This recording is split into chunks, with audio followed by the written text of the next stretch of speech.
আজ বলবো এক নিম্নবিত্ত পরিবারের একটি ছেলের কথা। ছেলেটি ইঞ্জিনিয়ারিং পড়বে বলে প্রিপারেশন নিচ্ছে। তার বাবাও আপ্রাণ চেষ্টা করে যাচ্ছে যাতে ছেলেটি ভালোভাবে মানুষ হতে পারে। যখন যা দরকার চেষ্টা করে, তার যা সামর্থ্য সাধ্যমতো চেষ্টা করে, ধার করে হলেও চেষ্টা করে। সজ্জন মানুষ, ধার শোধ করে দেন, তার ফলে পরিচিতিও রয়েছে। কিন্তু ছেলেটার সমস্যা তৈরি হয়েছে। ছেলেটিও কথা শোনে, কিন্তু একটা সমস্যা তৈরি হলো। সেটা কি না, সে তো দেখছে তার বন্ধুবান্ধব যারা আসে তারা অনেকেই গাড়ি করে আসে, কেউ বাইক নিয়ে আসে, কেউ স্কুটিতে আসে, আর সে যায় হেঁটে, কখনো অটোতে। হাঁটাটাই বেশি পড়ে, তার কারণ একটু সাশ্রয় হয়। তো একদিন খুব রেগে গেছে ছেলেটা, বলছে আমার একমাত্র ইচ্ছে তুমি আমাকে একটা বাইক কিনে দেবে, সেটা তুমি দিচ্ছ না। ধর ফালতু, যা হয় আর কি, ইয়ং জেনারেশন খুব খারাপ খারাপ কথা কিছু বলছে। তো তার বাবা একদিন রাগ করে বলেই ফেললো যে তোর কোনো ধারণা নেই যে আমি কী করে সংসারটা চালাচ্ছি, বোধ বুদ্ধিটাই তো নেই। সেটা থাকলে তুই কথাগুলো বলতিসই না। তুই তো দেখতে পাচ্ছিস সংসারে কী অবস্থা। তা পড়াশুনোটা ভালো করে কর, যাতে একটা ভালো চাকরি হয় এবং নিজের যা যা দরকার সেগুলো তুই জোগাড় করতে পারিস। কই সেটা তো মাথায় আসছে না, শুধু বাবা দাও, বাবা চাই, এইসব করে যাচ্ছিস। এটা নিয়ে চলছে। তো একদিন ঝগড়া হলো, তুমুল ঝগড়া হলো, বাড়িতে সাংঘাতিক অশান্তি। তো ভদ্রলোক বেরিয়ে গেলেন তার ওয়াইফকে নিয়ে, কোথাটা গেছেন। তো ছেলেটিও সাংঘাতিক রেগে গেল, যেরকম হয় ইয়াং জেনারেশনের ছেলে, খুব রেগে গেছে। রেগে গিয়ে ঠিক করলো যে বাড়ি ছেড়ে বেরিয়ে যাবে।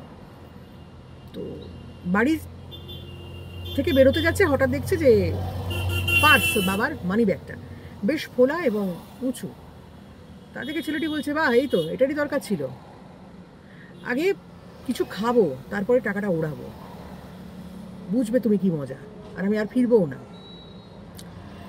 তুই পার্সটা নিয়েছে, নিয়ে বাড়ি থেকে বেরিয়েছে, খেয়ালও নেই, বিড়বিড় করছে রাগের ঠেলায়, বাবার জুতো করেই বেরিয়ে গেছে। এবার যখন সম্বিত ফেলে তখন বলেছে বাবার জুতো, রাগ করে ছুঁড়ে ফেলে দিল। তো পার্সটা হাতে নিয়ে বসে আছে, তো খালি পায়ে চলতে চলতে কি পাথরে পা কেটে গেছে।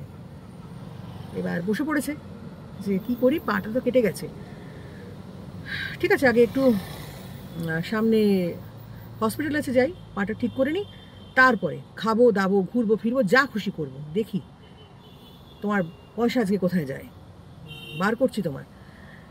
তা কী মনে হতেই ভাবলো যাওয়ার আগে একবার দেখিনি ব্যাগের মধ্যে কি আছে, কত টাকা রয়েছে। তো ব্যাগটা খুলতেই চোখে পড়লো একটা 100 টাকার নোট রয়েছে।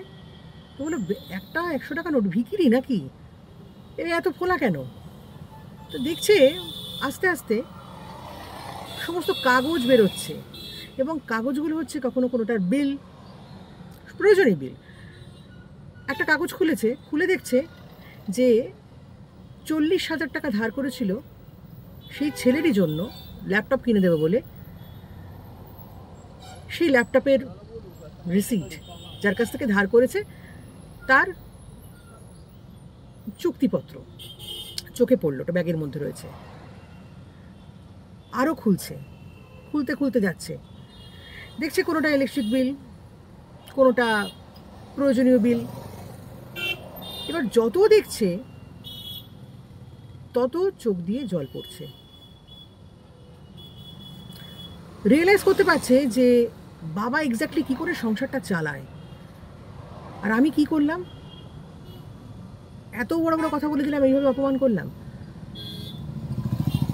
ফিল করছে আস্তে আস্তে। তো হঠাৎ একটা অ্যাডের পোর্শন তার চোখে পড়লো, যেখানে লেখা রয়েছে পুরনো স্কুটি দিন, নতুন স্কুটি নিয়ে যান, এরকম কি একটা। তখন রিলেট করতে পারলো যে বাবা কোথায় গেছে মাকে নিয়ে, নিশ্চয়ই এখানে গেছে, ওই ল্যাংচাতে ল্যাংচাতে বাড়ি গেছে। চেষ্টা করছে ফোন নাম্বার কোথাও জোগাড় করার, নেই, ফোন নাম্বার নেই। তো অ্যাড্রেস দেওয়া রয়েছে, চেষ্টা করে সেখানে ছুটে গেল, গিয়ে দেখছে বাবা কথাবার্তা বলছে যে তার পুরনো স্কুটিটা বিক্রি করে দেবে, সমস্ত রকম প্রিপারেশন অলমোস্ট ডান। বাবাকে গিয়ে জড়িয়ে ধরলো ছেলে, বাবা বিক্রি করো না।